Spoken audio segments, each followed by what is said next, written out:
Hello दोस्तों, कैसे हैं आप सब लोग। उम्मीद करता हूँ आप सब लोग बढ़िया होंगे। दोस्तों आज हम बात करेंगे टेम्परेरी इंजंक्शन और स्टे ऑर्डर में क्या डिफरेंस है। दोनों में बहुत ही माइनर सा डिफरेंस है। लोगों को समझने में बहुत कंफ्यूजन होती है, स्पेशली जो लॉ इंटर्न होते हैं और जो जूनियर एडवोकेट्स हैं उनको समझने में थोड़ी सी मुश्किलात आती है। तो टेम्परेरी इंजंक्शन और स्टे ऑर्डर के बारे में जानेंगे इस वीडियो में। तो चलिए शुरू करते हैं, लेट्स बिगिन। तो दोस्तों सबसे पहले हम बात करते हैं टेम्परेरी इंजंक्शन की। तो दोस्तों temporary injunction order 39 rule 1-2 of the CPC में जो है इसको डिस्क्राइब किया गया है। तो बेसिकली टेम्परेरी इंजंक्शन क्या होता है इसके बारे में हम जानते हैं। तो कोर्ट एक पार्टी को रोकता है कि वो कोई ऐसा काम ना करे जिससे दूसरी पार्टी के राइट्स खतरे में हो। ठीक है, तो यानी कि इसके पहले बता देता हूं कि टेम्परेरी इंजंक्शन के 3 बेसिक प्रिंसिपल होते हैं जिस पर टेम्परेरी इंजंक्शन ग्रांट किया जाता है कोर्ट द्वारा। ठीक है, कोर्ट द्वारा। इसको याद करने की ट्रिक दोस्तों इस तरीके से है, आप याद रखेंगे BIP। ठीक है, बी माने बैलेंस ऑफ इनकन्वीनियंस, यानी कि किसी तरफ नुकसान ज्यादा ना हो। ठीक है, तो इस आधार पर टेम्परेरी इंजंक्शन ग्रांट किया जाता है। अब बी के बाद आता है आई का मतलब इर्रिपेरेबल लॉस। इर्रिपेरेबल लॉस माने कि यानी कि जिसकी पूर्ति पैसों से ना हो सके, यानी कि ऐसा लॉस जिसकी रिपेयर ना हो सके। ठीक है, जो रिपेयर नहीं किया जा सकता है, इसीलिए इसको बोला जाता है इर्रिपेरेबल लॉस। अभी इसके एग्जांपल के थ्रू मैं आपको समझाऊंगा। बी हो गया, आई हो गया और फिर होता है पी। अब आता है पी का मतलब है prima facie case. Prima facie case क्या होता है कि देखते ही समझ में आ जाए कि हाँ ये जो केस है वो एकदम जेन्युइन है और इसको ग्रांट मिलना ही चाहिए। ठीक है, उसको इंजंक्शन मिलना ही चाहिए टेम्परेरी।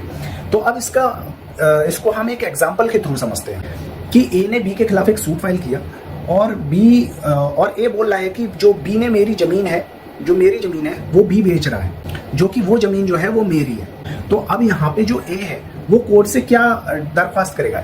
ए जो है वो कोर्ट से यही तो दरख्वास्त करेगा कि बी को रोका जाए कि वो मेरी जमीन ना बेच दे, जब तक कोर्ट का जो डिसीजन है वो डिसाइड ना हो जाए, जब तक कुछ टाइम के लिए टेम्परेरी तौर पर इस चीज को रोक दिया जाए, यानी कि बी मेरी जमीन को ना बेच पाए।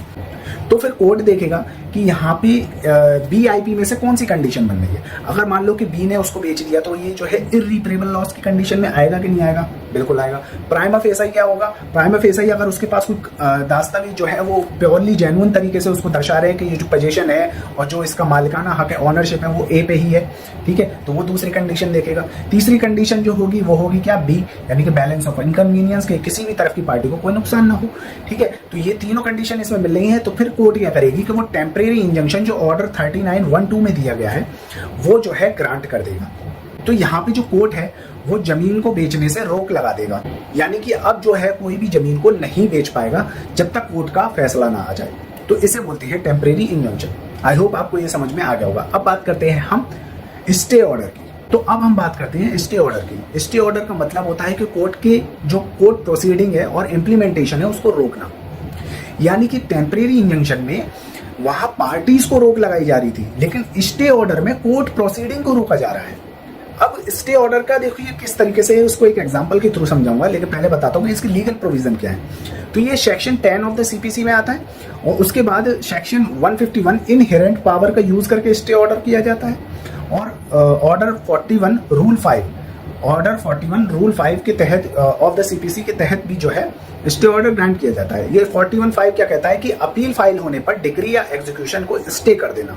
यानी कि अगर कोई मान लीजिए कि लोअर कोर्ट में अगर मेरा कोई डिसीजन आया और मैं उसकी अपील कर रहा हूँ हायर कोर्ट में, तो हायर कोर्ट में अपील के दौरान मैं जो नीचे की जो प्रोसीडिंग है कोर्ट की उसको जो है वो क्या कर दूंगा, रोक दूंगा। यानी कि अब जो नीचे की जो अदालत है वो आगे कोई भी इस तरीके का आदेश नहीं देगी जो कि ए के खिलाफ हो जाए। तो उस तरीके से भी स्टे लगाना कोर्ट की प्रोसीडिंग, यानी कि नीचे वाली अदालत पे रोक लगा देना उसकी ऑर्डर्स में। और इसी में आता है सेक्शन 10 ऑफ द सीपीसी जो कि सीधा सीधा एक परिभाषा देता है स्टे ऑफ द सूट। ठीक है, जो कि सेक्शन 10 में है, वो आप पढ़ लीजिएगा। अब इसे हम एक प्रैक्टिकल एग्जाम्पल के थ्रू समझते हैं। ए के फेवर में एक डिग्री पास हो गई, यानी कि कोर्ट का एक आदेश पास हो गया कि बी जो है प्रॉपर्टी को छोड़कर ए को पोजीशन वापस कर दे, पोजीशन जो है वो ए को दे दे। यानी पहले पोजीशन जो है वो बी पर था, उसने कहा कि ए जो है बी जो है वो प्रॉपर्टी पे से हट जाए और ए को जो है वो पोजीशन दे दे। अब बी जो है वो इस डिग्री के खिलाफ क्या करेगा, हायर कोर्ट में अपील करेगा। तो उसने ये अपील फाइल की और उस अपील में क्या लिखेगा कि सीधी सी बात है कि जब तक अपील डिसाइड ना हो जाए तब तक इस एग्जीक्यूशन के स्टे को रोक दो। यानी कि जो नीचे के जो अदालत है, जो लोअर कोर्ट है, वो क्या करेगी, एग्जीक्यूशन का ऑर्डर पास कर सकती है। तो ऑर्डर जो है उसको उस पर स्टे लगवा देना, ठीक है, उसके एग्जीक्यूशन पर स्टे लगवा देना अपील में, ठीक है। तो यहाँ पे जो है वो कोर्ट की प्रोसीडिंग ही तो रोकी जा रही है, यानी कि कोर्ट कोई ऑर्डर पास कर दे रहा है तो उस पर रोक लगा देना, ठीक है। तो यहाँ पर कोर्ट अपने लोअर कोर्ट की प्रोसीडिंग पर रोक लगाता है, ठीक है, तो इसे बोलते हैं स्टे ऑर्डर। तो अब इन दोनों में क्या बेसिक डिफरेंस है, ये एक टेबल के माध्यम से मैं आपको समझाता हूँ। तो यहाँ पर देखिए, आप देख सकते हैं पॉइंट क्या क्या आधार है, टेम्परेरी इंजंक्शन है, स्टे ऑर्डर है।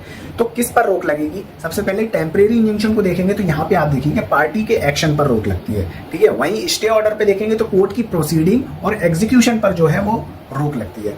यहाँ पे प्रोविजन की बात करें तो ये 39 रूल 1-2 में आता है, ठीक है, ऑफ द सीपीसी। और वहीं अगर हम स्टे ऑर्डर की बात करें तो सेक्शन 10, सेक्शन 151, ठीक है, और ऑर्डर 41 रूल 5, ठीक है। अब इसी के बाद अगर हम नेचर की बात करें तो नेचर ये इक्विटेबल रिलीफ है, ठीक है, यानी कि ये बराबर की रिलीफ है। लेकिन वहीं हम स्टे ऑर्डर की बात करें तो ये एक प्रोसीजरल रिलीफ है, यानी कि यहाँ पे एक प्रक्रिया के तहत जो है वो रिलीफ दिया गया है, लेकिन उसमें क्या दिया गया है, अधिकारों के तहत जो है वो क्या किया गया है, रिलीफ दिया गया है। और वहीं हम इसके एग्जाम्पल की बात करें तो एग्जाम्पल में आप देख सकते हैं कि डिफेंडेंट को प्रॉपर्टी बेचने से रोका जाता है। और वहीं अगर हम स्टे ऑर्डर की बात करें तो डिग्री की एग्जीक्यूशन रोकी जाती है। यहाँ पे जब वो अपील कर रहा होता है तो अपील के दौरान ही वो स्टे एप्लीकेशन लगाएगा, वो कहेगा कि जो लोअर कोर्ट है वो एग्जीक्यूशन की डिग्री पास ना कर दे, इसलिए उस पर स्टे लगाइए।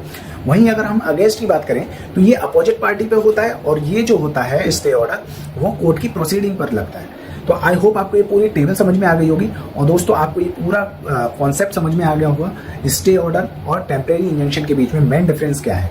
आई होप अब आप किसी को समझा सकते हैं और अब आपको दिक्कत नहीं होगी और डेफिनेटली आप इसमें कभी कंफ्यूजन नहीं होंगे। तो आपको वीडियो कैसी लगी कमेंट सेक्शन में जरूर बताइएगा, वीडियो को लाइक जरूर कीजिएगा और अगर कोई भी दिक्कत हो या कैसी भी प्रॉब्लम हो तो उसको कमेंट में बताइएगा, मैं जरूर उसका आंसर दूंगा। तो वीडियो को लाइक जरूर कीजिएगा। थैंक यू वेरी मच, मिलते हैं अगली वीडियो में, तब तक के लिए सायोनारा, जय हिंद, बाय।